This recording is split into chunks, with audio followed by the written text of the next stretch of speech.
We are here with head football coach Brice Vignery ahead of the Grizzlies taking the road for a second straight week, going to Independence to open conference play. And coach, every game means a lot, but I have to imagine the start of conference play means just a little bit more. Yeah, it's always, you want to get off on the right foot, especially in the conference, because our number one goal here is to win our conference. You can't really put yourself in position to do that, without winning the first one. And so I think our kids are really excited.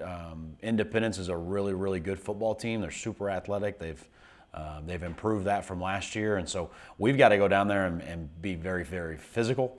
We've got to be very disciplined when it comes to the facets of the game, and then just go play and build off of what we did last week.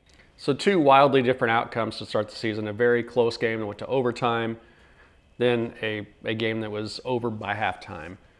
Where do you find kind of the middle ground as you head into conference play? I think you got to take things from both games. I always tell our team we usually learn more from a loss than we do a win, and so our team's ability to respond after that first loss throughout the week and then going out there and executing and only having 3 penalties and understanding that the first game, we had 9 penalties, and the correlation between those two things is going to be huge. Our ability to rush the ball, our ability to stop the run. All those things you saw in the first game that we weren't very well at, that we did really good in the second game, they all of a sudden understand those are the things we have to do to win the game, win the turnover margin, be good on third down, win the red zone.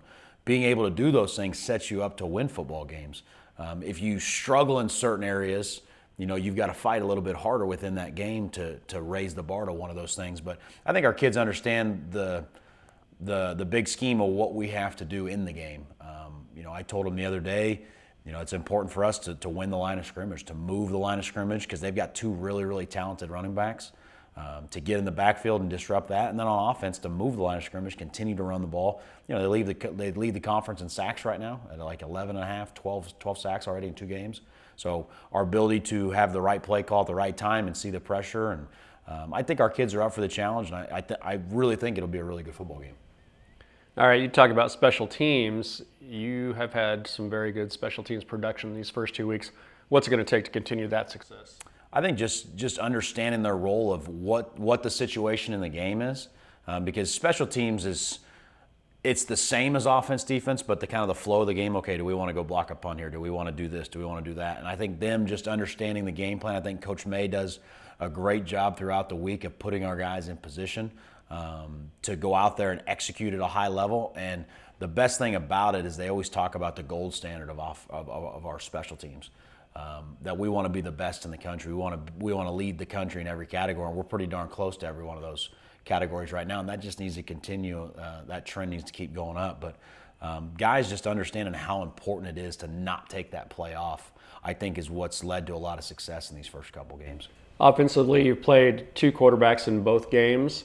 Both of them threw multiple touchdown passes last week. Do you think you'll continue to go with 2 quarterbacks? I think for now we're going to. I think because, again, they both bring different things to our offense. And so, again, our ability to do that, now the team that we play essentially has to prepare for 2 offenses. And so I think we'll continue to do that. Obviously, if we keep having success, it'll continue. And, as well as I do, there's a lot of things that can happen in a game.